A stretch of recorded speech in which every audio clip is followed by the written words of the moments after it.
Bonjour, fidèles amis de notre journal, l'émission que vous aimez tant. Nous revenons sur le plateau. Place maintenant au débat avec deux invités, deux goléadors. Vous savez, quand je les invite et qu'ils acceptent de venir dans cette émission, je deviens tout heureux, comme un garçon qui découvre l'amour pour la première fois.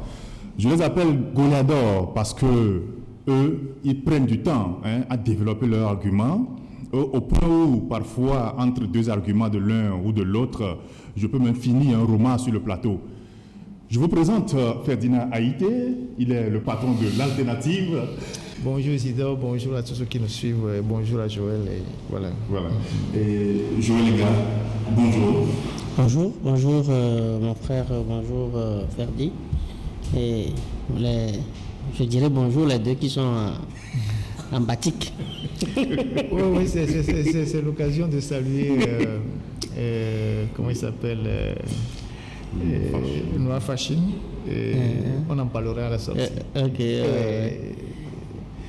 C'est quelqu'un qui a décidé de nous habiller dans cette émission. Bien sûr.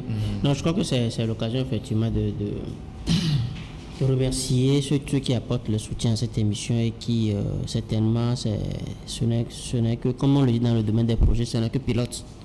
Et ça va déboucher sur d'autres parce que l'autre journal est devenu le canal, enfin presque le seul canal qui reste aujourd'hui pour le débat critique et pour donner un peu de souffle aux populations. Donc je crois que c'est plus que légitime que ceux-là qui sont pour le changement, pour une vraie démocratie, une vraie presse libre, apportent leur soutien à cette émission. C'est pas de le monde, mais comme je l'ai dit, c'est plus que légitime. C'est plus que légitime parce que c'est un travail d'utilité publique, de travail citoyen que nous faisons ici. Et donc bon, voilà la parenthèse. Bonjour aux magiciens de derrière la caméra et c'est un plaisir. Voilà, le débat a déjà commencé avec Joël, il vient de planter le décor. Et voilà, premier sujet, nous parlons de l'augmentation du prix du ciment. Déjà, la population ploie sous le poids de la misère. Nous crions vie chère et patatras. La semaine dernière, ou bien il y a 2 semaines, on annonce l'augmentation du prix du ciment. Joël. Comme nous l'avions dit chez nous, nous l'avons dit dans notre dernière parution en fraternité, il n'y a personne qui se soucie du dernier consommateur. Parce que quand la CIM Togo nous dit que c'est parce que les prix des intrants ont augmenté et donc qu'elle ne peut rien, qu'elle ne peut qu'augmenter le prix, qui paye la facture finalement? Bon, celui qui paye la facture, qu'est-ce que l'État, qui est partenaire de cette CIM Togo, qu'est-ce que l'État fait pour alléger la charge à ce dernier consommateur?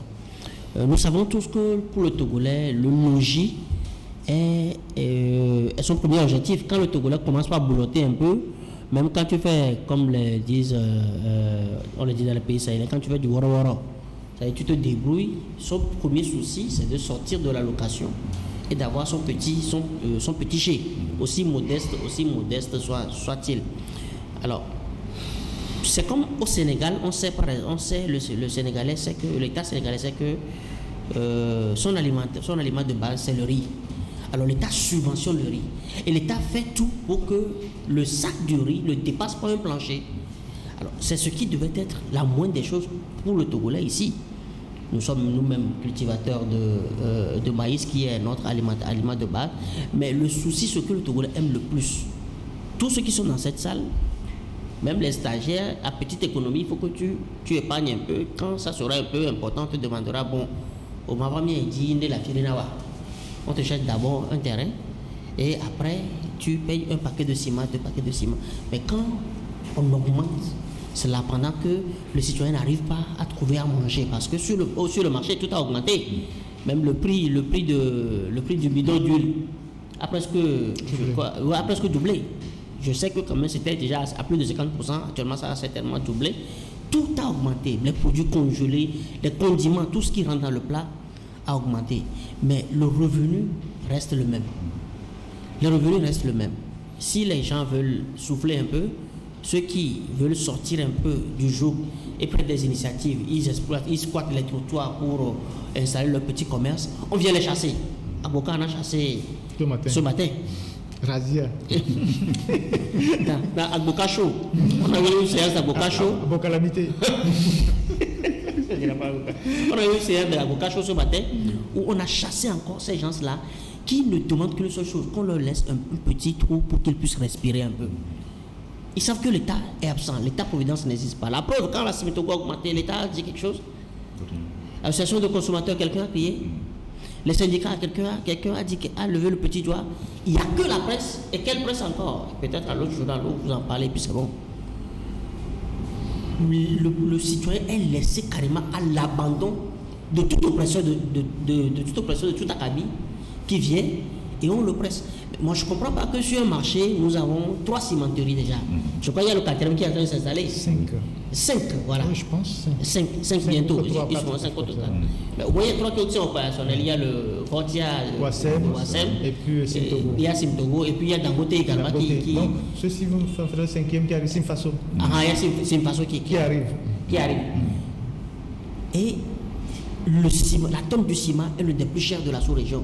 Parce que quand nos gens nous disent que non, mais que excusez-moi, je minère en train. Quand nos gens nous disent qu'au Burkina c'est à 110 000 la tonne, etc. Mais il faut, je dis, quand tu fais une analyse sincère et conséquente, il faut que tu prends le PIB. Le revenu par habitant. Combien est le revenu par habitant dans le pays où vous nous comparez, auquel vous nous comparez? Comparons les salaires. Comparons les salaires, justement. Comparons les SMIC. Comparons les... C'est tous là dans le revenu par habitant. Quand vous prenez les richesses par population, vous allez voir celui qui paye plus la facture. Et c'est le Togolais qui paye plus la facture parce que pendant qu'on y est, quand vous prenez même le litre de lait travail qu'on paye au supermarché là. La boîte est à 1400 au supermarché au Togo, comme quand tu vas à Libreville, c'est toujours à 1400. Et quand tu vas en France, quand tu le compares en France, c'est à 2 euros. Ça veut dire que le Français paie même le lait moins cher que nous. Pendant que le coût de vie du Français, ça fait au moins 30-100 fois le coût de vie du Togolais. Le coût de vie du Gabonais, ça fait au moins minimum 3 fois le coût de vie, enfin le revenu du Togolais. Mais pourquoi nous payons tous la même chose au même prix? Ce n'est pas normal. Ça veut dire que l'État nous a carrément abandonnés. Et quand on parle de Simtogo, moi je dis c'est la minorité. On sait que c'est la minorité. Les 5% d'actionnariat qu'on a laissé là, les 5-10% je crois, je vais revoir les chiffres, les 5% d'actionnariat qu'ils ont laissé pour les privés, qui sont ces privés qui sont dedans? C'est cette minorité-là que Ford a déclaré depuis 2012 et qu'il fait semblant aujourd'hui d'avoir oublié. Et peut-être que la minorité même s'est engraissée encore plus. C'est eux qui ont décidé qu'on augmente le prix et qu'on aille creuser encore dans la poche des pauvres Togolais. Et plein de ces barons sont là en complicité avec Simtogo et pour qu'on enfonce plus. Mais je ne sais vraiment pas pourquoi est-ce qu'on prend plaisir à faire du mal à celui qui n'a déjà fait, qui n'a plus personne. On n'a jamais eu personne et aujourd'hui on est presque dans le trou. Mais pourquoi on prend plaisir à le faire mal? Merci beaucoup Joël. Oui, Ferdinand, le prix du ciment a augmenté, mais c'est le silence. Les Togolais souffrent en silence. Personne ne dit mot. Oui, d'abord, il faut faire remarquer quand même que nous sommes dans un pays où il y a des ministères, il y a des départements qui s'occupent de ce qui est commerce et tout et tout. Et puis une société se lève. C'est une note de la société. C'est pas un communiqué du gouvernement, une décision prise en conseil des ministres. Quelqu'un se lève dans son coin, directeur d'une société, et puis il décide d'augmenter les prix du ciment dans le pays. Il ne le fait pas, je ne sais pas s'ils se sont concertés avec les autres sociétés. C'est une décision collégiale. Voilà. Donc Simtogo seul se lève, soit disant que les intrants reviennent de plus en plus chers, et il augmente le prix de la tonne du ciment. Normalement, Wassem, Fortia sont supposés aussi acheter les mêmes intrants. Donc s'il devait avoir une décision, elle devait être une décision de toutes les sociétés de cimenterie. Donc c'est Simtogo seul qui prend cette décision.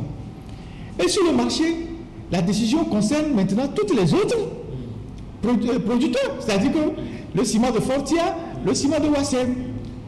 Bon, est-ce que c'est Simtogo le porte-parole des cimentiers ou Simtogo l'a fait seul? Et cette décision-là n'a pas suscité la réaction du ministre du Commerce. C'est-à-dire qu'on ne nous a pas donné d'explication pour dire effectivement ce que Simtogo a sorti comme communiqué est normal ou c'est illégal. Et automatiquement, le prix s'applique sur le marché. C'est comme demain matin, la société Total se lève et dit bon, l'approvisionnement du carburant devient cher, moi Total j'augmente le prix de l'essence et personne ne dit rien et le prix s'applique à tout le monde. Ou bien, je ne sais pas, trouvez-moi une société de gaz ou société de quoi, une décision qui concerne tout le monde. Et on n'a pas de réaction des autorités, c'est-à-dire que à moins que ce soit les responsables de Simtogo qui gèrent le pays et qui décident de fixer les prix. Parce que de mon point de vue, si les intrants reviennent de plus en plus chers, il revient à Simtogo de saisir les autorités et en concertation avec les autorités, notamment le ministre du Commerce, il décide collégialement d'augmenter les prix. Si on s'en tient à la décision qui est prise par Simtogo, on est dans une jungle, on est dans un pays sans loi. Chacun peut décider d'augmenter les prix comme il veut. C'est ça que j'ai trouvé vraiment bizarre. Et ça n'a suscité aucune réaction du ministre du Commerce jusqu'à maintenant, ni explication envers les consommateurs que nous sommes. Vous voyez. Mais ce n'est pas seulement le prix du ciment qui a augmenté. Depuis presque 1 an et demi, bientôt 2 ans, tous les prix des matériaux de construction ont augmenté. Les prix des fers ont doublé carrément. Et ça, les gens ne le perçoivent pas. C'est-à-dire, ça n'a pas fait l'objet d'une note, ça n'a pas fait l'objet d'une décision. Les gens sont allés dans les magasins pour acheter et se rendent compte que le prix du fer a augmenté selon les catégories de fer que vous achetez. Et personne ne dit rien. Maintenant, revenons à ce que nous-mêmes nous possédons. Joël venait de le dire. On a au moins sur le territoire 4 à 5 sociétés de cimenterie qui opèrent. Et le matériel, ça dit que les ressources qui rentrent dans la production du ciment sont sur notre territoire, en dehors de ce qu'ils appellent intrants qui viennent de l'extérieur. Vous avez Simtogo qui est à Lomé. Ils ont vendu le NAF, ce qu'on appelle généralement abattoir, à Simfaso de Kanazoué. Simfaso était un client de Simtogo avant. Ils venaient prendre le clinker et tu venaient acheter le ciment. Depuis qu'ils ont découvert que dans la cimenterie c'est des milliards, eux aussi sont lancés maintenant dans la production en débauchant des cadres de Simtogo. Maintenant ils sont en train d'implanter une usine en face de Simtogo, au rond-point de Simtogo là-bas, là où on appelait avant abattoir. Après, en allant à Tabligo, vous avez Wassem. Dans le scandale, il y a 5 ans, Panama Papers a été retentissant. Tout le monde a vu qui étaient les actionnaires avec ces Indiens dans cette société-là, parmi les autorités. Ce n'est pas nouveau. Après, vous avez Fortia. Fortia, c'est Wassem et je ne sais pas quoi qui se sont joints. C'est une jonction, 50-50. Eux aussi produisent du ciment. Plus loin, vous avez Sika Kondi. Que Simtogo a ouvert une seconde usine. Il n'y a pas longtemps, je suis allé là-bas. Regardez un peu ce qui se passe. Vous avez maintenant, dans la zone nord, à Wendjero, à l'entrée de Kara, toujours Simtogo. Bon, vous avez le Togo qui donne le clinker au Bénin. Tout le temps, les camions partent au Bénin avec du clinker. Le Bénin n'en a pas suffisamment sur son territoire. Vous avez le Togo qui donne du clinker au Burkina. Vous avez ce train pollueur qui traverse Atikoumé chaque jour. C'est le train de 1913 ou 1914, je ne sais même pas. Avant la Première Guerre mondiale. Je ne suis pas sûr qu'il existe encore des mécaniciens aujourd'hui pour réparer ce train, mais bon, ça continue pas à fonctionner. Ce train qui traverse la ville tous les jours, qui envoie des tonnes et des tonnes de clinker au Ghana, dans une autre usine des Indiens de Wassem qu'ils ont créé de l'autre côté, qui produisent le ciment là-bas. Et comment est-ce que nous alimentons au moins 3 pays en clinker, 3 pays autour de nous en clinker, et c'est chez nous que le ciment deviennent de plus en plus chers. C'est incompréhensible. Quand vous allez faire une étude approfondie du prix du ciment, vous verrez que les taxes que le gouvernement a greffées sur chaque tonne de ciment sont tellement nombreuses comme on en trouve sur le prix du litre de carburant. C'est-à-dire que vous allez vous retrouver avec peut-être une dizaine de taxes. Ce qui fait que le producteur dit, bon, mais si le gouvernement prend autant de taxes, bon, ce n'est pas moi. Moi, mon prix, c'est peut-être à 2500 ou bien à 3000 le paquet. Après, le gouvernement a ajouté des taxes au point que, bon, on se retrouve à 4500 francs le paquet. C'est réellement ce qui se passe. C'est comme vous avez le cas des billets d'avion.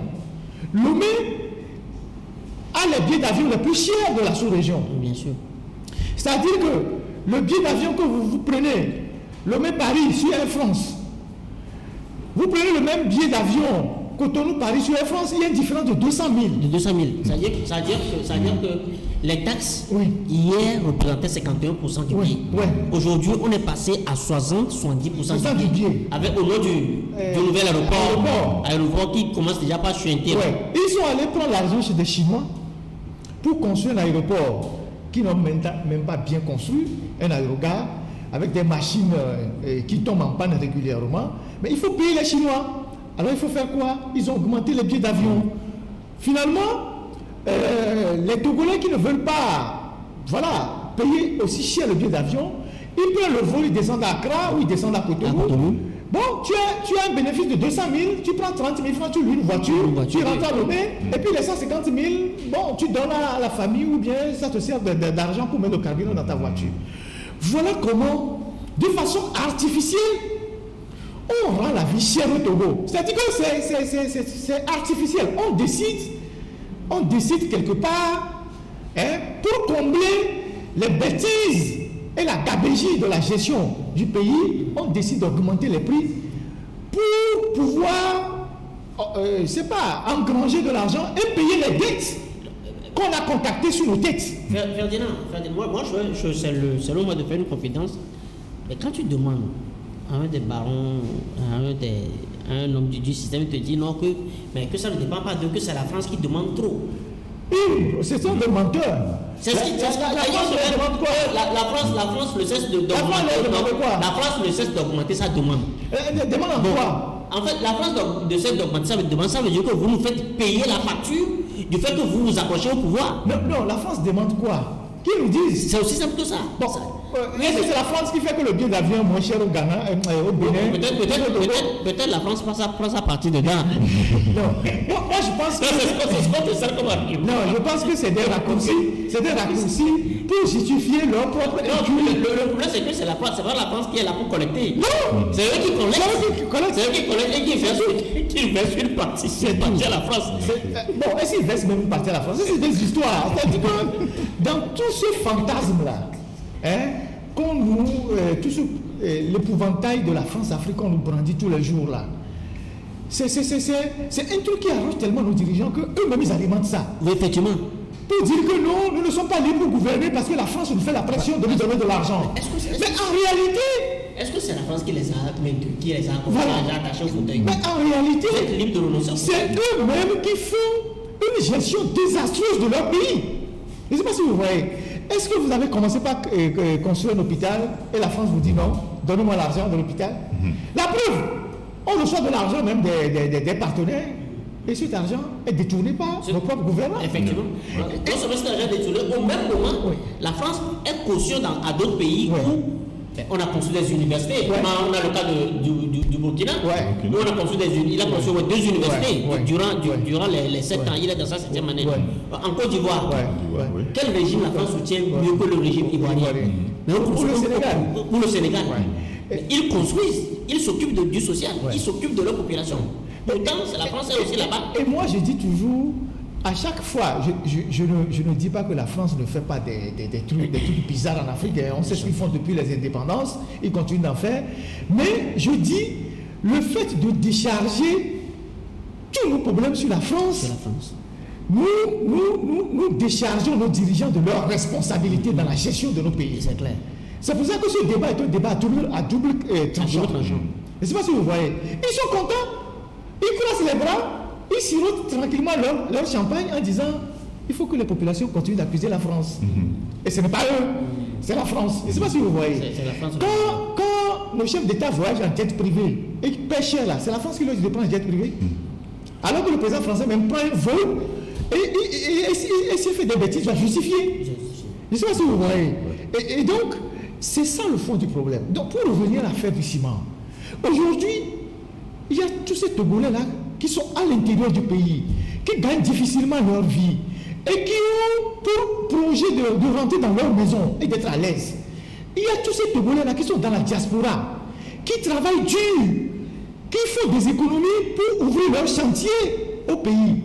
Ces gens sont aujourd'hui obligés d'acheter le ciment très cher, d'acheter le fer très cher, d'acheter tous les matériaux de construction très cher. Et Dangote est venu ici, selon ce qu'on a appris, quand il cherchait le CFA parce que le Naira était tombé, était déprécié, il cherchait de l'argent, il est venu ici pour écouler sa marchandise. On lui a dit, il voulait même écouler ça à un prix abordable. On lui a dit non, ici là, c'est comme ça ou c'est rien. Ça veut dire que lui, il pouvait vendre à 60 000, 70 000 francs la tonne. Ils ont dit non. Même s'il veut vendre, bon voilà, il n'a qu'à vendre à 80 000, même ici, ils vont se partager, le reste, ils vont se partager. Et donc, on est dans un pays où, constamment, les dirigeants étouffent les populations dans tous les domaines. Je ne sais pas si vous voyez ce que je veux dire. Dans tous les domaines. Alors, le fait d'augmenter le prix du ciment, il y aura forcément une répercussion au niveau de la population. Les gens peuvent en prendre prétexte et augmenter les prix des loyers dans les maisons. Alors que l'État n'a pas une politique de logement social. Les gens m'ont dit, mais moi j'ai construit une maison avec toute une fortune. Et l'État fixe les prix du ciment, les prix du fer. Mais l'État ne va pas m'obliger à louer ma maison à 20 000 francs, deux chambres salon à 20 000 francs, 25 000 francs, alors que j'ai mis des millions moi-même pour la construire.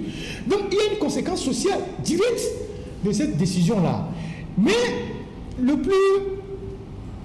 plus dramatique dans tout ça, c'est le fait que c'est le silence radio.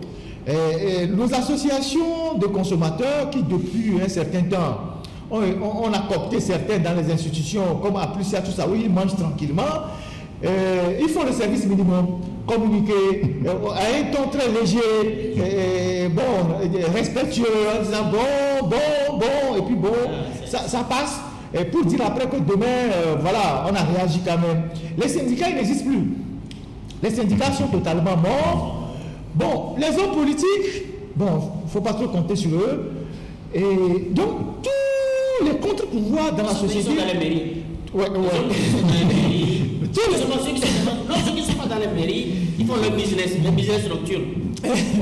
Donc, du coup, la population est laissée à elle-même. Mais cette population peut aussi elle-même s'organiser, réagir, sans attendre que ce soit les groupes de pression qui réagissent. Donc, voilà la situation au niveau du prix du ciment.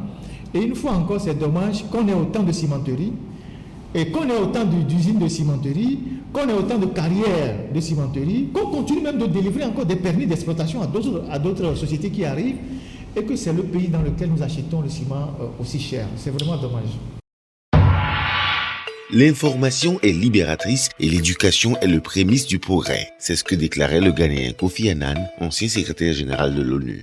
Grâce aux informations qu'il véhicule, le journal éveille la conscience et aiguise la connaissance.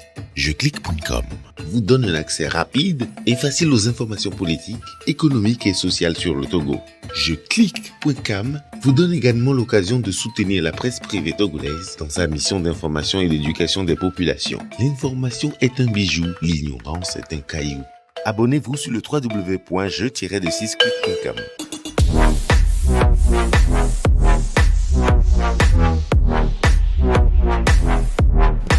Merci beaucoup, Perdé. Quelque chose à ajouter? Je voudrais ajouter sur le prix des intrants, l'augmentation des prix des intrants dans le bâtiment. Et il y a un phénomène qui s'observe au niveau du grand marché. Là. Celui qui a le monopole de tout ce qui... C'est-à-dire que même le coût pour la construction, il y a des Syriens, Syro-Libanais, Pakistanais, je ne sais pas qui ils sont, qui ont le monopole de ça. C'est-à-dire que le gars, il décide un jour de faire doubler le prix et il interdit à tous ceux qui peuvent amener le même matériel à un prix concurrent il leur interdit de rentrer sur le marché. Ouais. Et quand ils rentrent au grand marché, il y a un certain... c'est Aladi Samantila, non, je vais me rappeler du nom après. Qui, par exemple, quand vous prenez le prix des fils électriques, par exemple, comment tu peux comprendre que matériel qui était à 3500 s'est vu son prix doubler et puis tripler? Ce qu'on paye à 3500 est passé à 7000 et puis après de 12 000. Et quand l'autre concurrent a trouvé un canal pour venir casser le prix, il a ramené à 7 000, même 5 000, c'est les gendarmes qui sont venus le chercher. Je ne sais sur quel marché on a et qui contrôle la concurrence, et un kidam se lève et il impose sa loi. Il impose sa loi à tout le monde. Nous sommes dans une économie libérale, n'est-ce pas? Exactement. Nous sommes dans une économie libérale. Et chacun se débrouille pour offrir ce qui est le moins cher au consommateur, quitte à lui d'apprécier la qualité ou pas. Mais quand j'offre la même qualité, au moins, oui, de quel droit toi tu te permets d'envoyer? Et chaque fois c'est du ping-pong. Le garant vient l'arrêter. Quand on vient l'arrêter, après 1-2 semaines, tu le vois, il ressort et il est bien avec le Libanais. Quelques jours après, quand le Libanais, quand l'Arabe augmente le prix, il disparaît, il amène il amène le même matériel à un prix moins cher. Et c'est du ping-pong qui se joue. Et ils sont tous des Togolais qui jouent du poker sur la tête des consommateurs togolais. Et nos forces de l'ordre sont complices de ça. Aussitôt que le gars amène ce qui est moins cher, on envoie le chercher. Ça dit, il ne fait pas 2-3 jours. On envoie le chercher, il dort chez les forces de l'ordre, il ressort et c'est le même scénario. Je ne comprends pas pourquoi on nous laisse à la merci de ces étrangers comme ça. C'est-à-dire que tant que dans ce pays-là, il n'y aura pas une vision claire de notre société, il n'y aura pas une décision prise au sommet de l'État pour réguler certains secteurs de notre économie. Je ne sais pas si vous voyez, le secteur alimentaire, le secteur du bâtiment, le secteur des importations. Tant qu'on va laisser ces secteurs-là dans les mains des étrangers, on n'a rien contre les étrangers, mais dans un pays, il y a des secteurs stratégiques que vous ne pouvez pas laisser seulement dans les mains des seuls étrangers, dans lesquels vous n'avez pas de Togolais qui soient capables d'investir et de devenir des gens incontournables.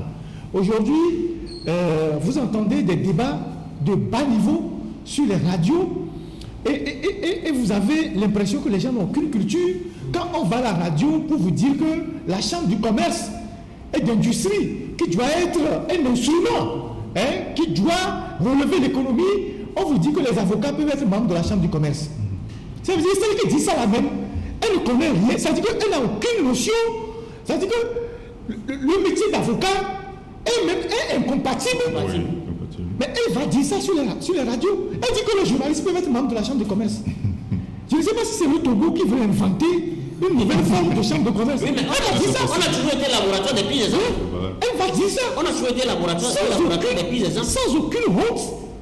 Elle va dire que la chambre du commerce du Togo qui fait 100 ans, je ne sais pas où est-ce qu'elle a vu ce modèle-là, elle va dire que les avocats, les notaires, les pharmaciens peuvent être membres de la chambre du commerce. Et pendant qu'on y est, on veut même céder la chambre, on veut privatiser également la chambre du commerce. Oui, c'est ce qu'il veut faire. Donc, on veut privatiser la chambre du commerce, qu'on veut confier à la chambre du commerce, le patronat, c'est des institutions qui doivent être dans la réflexion pour proposer à l'État comment tirer le pays vers l'euro sur le plan de l'industrialisation et tout ça. Et vous venez dire sur les médias qu'un avocat peut être membre de la chambre du commerce. Et donc, quand vous avez un pays comme ça, où on laisse les secteurs de souveraineté dans les mains des étrangers, aujourd'hui, on vous dira que celui qui importe du riz pour tout le Togo, il est soit syrien, libanais. On vous dit que celui qui importe les cahiers. Pour tout le Togo, il est libanais ou syrien. On vous dit que non, celui qui... Et les secteurs sont saucissonnés comme ça. Ceux qui vendent les billets d'avion pour l'État, ils sont indiens. C'est à Tougourou. Ça dit que c'est là-bas que l'État achète les billets d'avion. Ceux chez qui la minorité achète aussi les supermarchés, c'est des Pakistanais. Et donc, les Togolais sont réduits à faire du zémidjon, à acheter dans les détails. Mais dans un pays comme ça, quand on décide de vous, de vous asphyxier, c'est facile. C'est facile.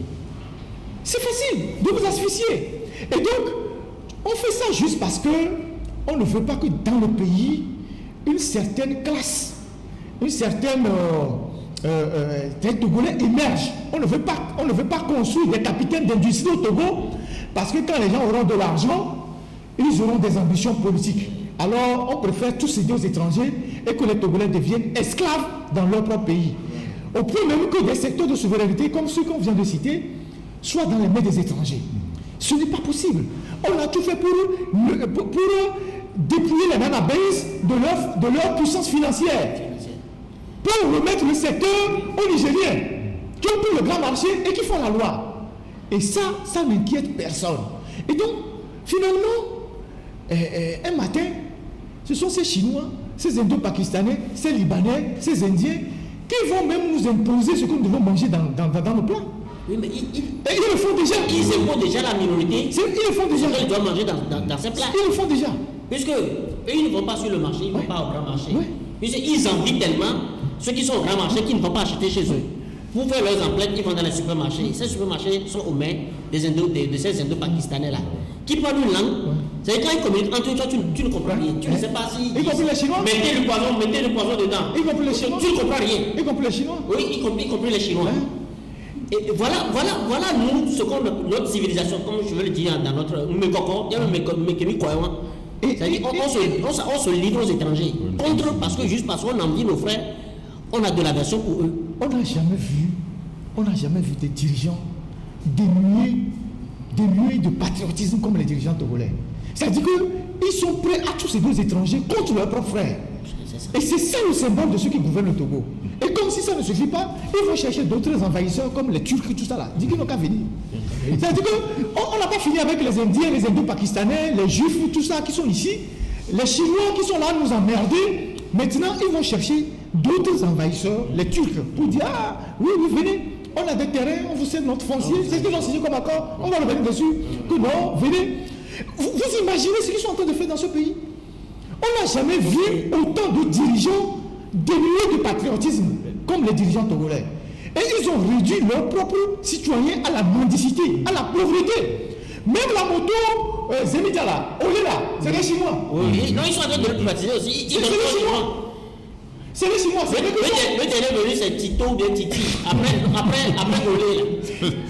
Non, après Olé, Zoom, c'est Tito ou bien c'est Titi. C'est-à-dire qu'il y a un Togolais qui a eu une idée de faire comme les... Comment on appelle ça aux États-Unis, en France, là, c'est les...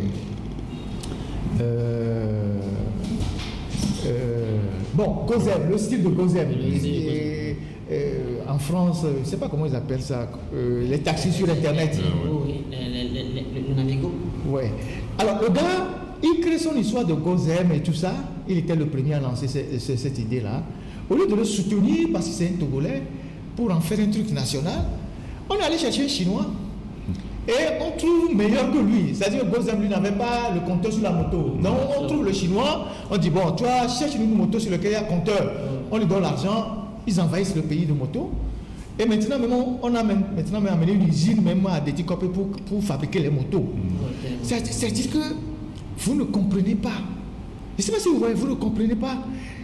Cette semaine, il y a un monsieur qui m'a pris sur la moto, comment on appelle, Olé, sur la route de Ségbé. Et puis on a commencé par parler de la route.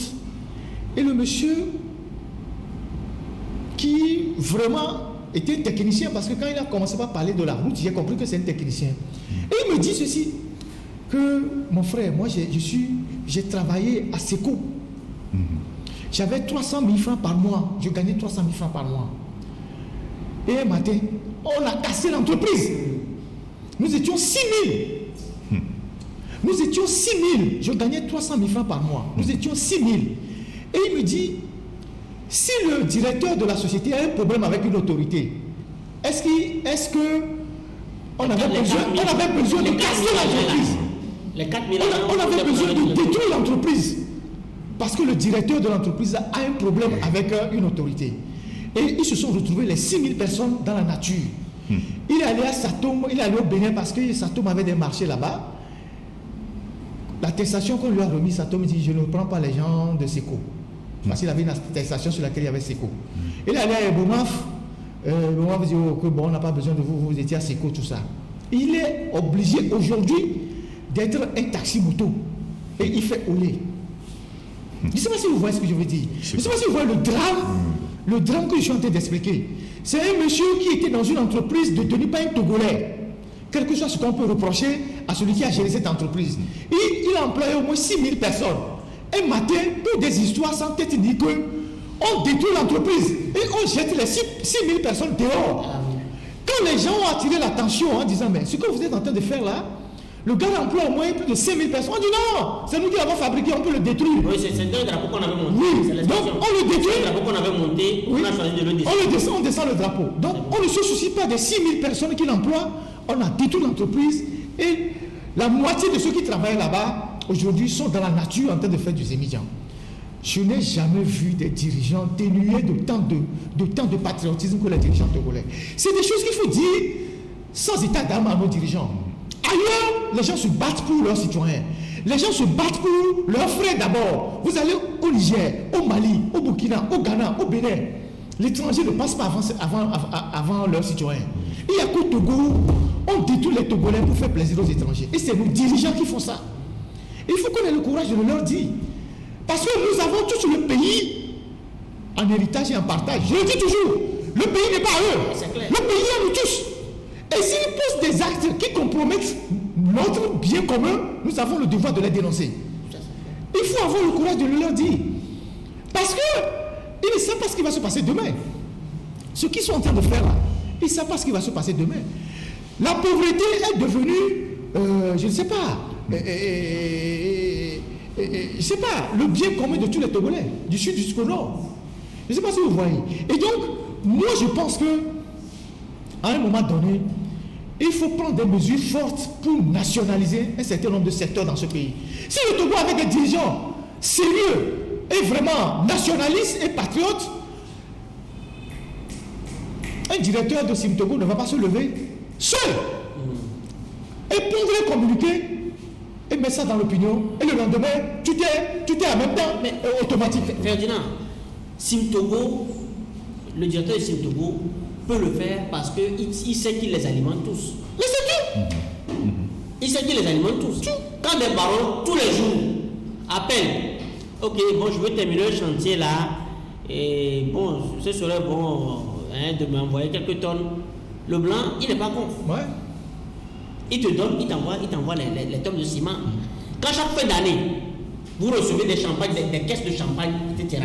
C'est vous, comme tu le dis, vous vendez votre carré d'autorité, vous le mettez, vous le vendez à vil prix. Quand vous vendez votre carré d'autorité, c'est la nation que vous vendez à l'étranger. Et donc, c'est normal que l'étranger se lève un jour, il consulte personne, il dit bon, ok, ça en fait, ce n'est que la facture de tout ce qu'ils ont pris. Donc le blanc dit bon, je vais récupérer ça sur le dos de vous, je vais récupérer sur le dos de vos concitoyens. Et il applique, et il sait que vous n'allez rien dire parce que demain, puisque vous êtes des quémandeurs à vie, vous viendrez encore demain quémander. Ils aiment tellement la facilité, ils aiment tellement, c'est comme l'ami de Anazat, qui, lui, son travail, c'est d'aller amener des sacs de maïs, des sacs de riz à, quand on dit, c'est le nom de tout. Son travail, c'est de se promener, de partager. Mais à un moment donné, on est dans la rapacité. Quand on est dans la rapacité, ça veut dire que quand Ferdinand parle de manque de patriotisme, on n'a même pas l'humanisme. Parce que l'humain, il sait que tu ne peux pas, quel que soit ce que tu accumules, nous ne sommes que des locataires sur la terre. C'est-à-dire que tu vas le laisser partir.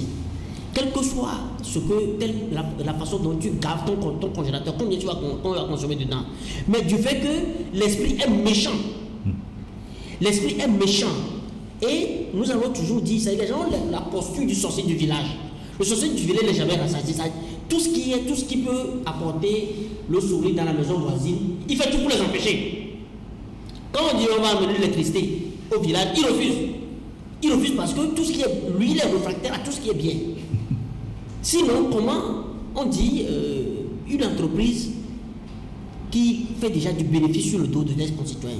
Et toi, tu vas, tu dis non, donnez-moi. Enfin, tout ce que. À un moment donné, ils vont même dire tout ce que vous avez sous la main, donnez-moi ça. Parce qu'ils ont le goût de la facilité. L'entreprise qui est censée assurer la sécurité alimentaire, vous prenez des sacs de riz, il y a des charançons qui mangent et ça ne vous dérange pas. Donc à un moment donné, il faut au-delà du patriotisme, c'est que ils ont perdu même le sens de l'humain. Parce que l'humain, c'est le bon sens, c'est la notion du limite. Savoir que il peut pas, on peut tout vouloir, mais ce n'est pas tout qu'on doit forcément avoir. Tout est comme quoi, tout est utile, mais tout n'est pas permis. Oui, tout est utile, tout n'est pas permis. L'Institut technique de l'informatique et de la communication, Aldus, l'expert en formation médias et communication, assure votre formation en assistance de direction, organisation matérielle et administrative, secrétariat et comptabilité avec le logiciel Sage Sahari. Communication visuelle, conception, infographie, édition, relations avec l'imprimeur, électronique, maintenance et réseau informatique, caméra de surveillance, production télévisée, cinéma et reportage avec son, images, montage, production et réalisation, masterisation du son et programmation de musique sur ordinateur. Institut Aldus, une formation à votre rythme. Nous allons observer une pause, nous revenons après.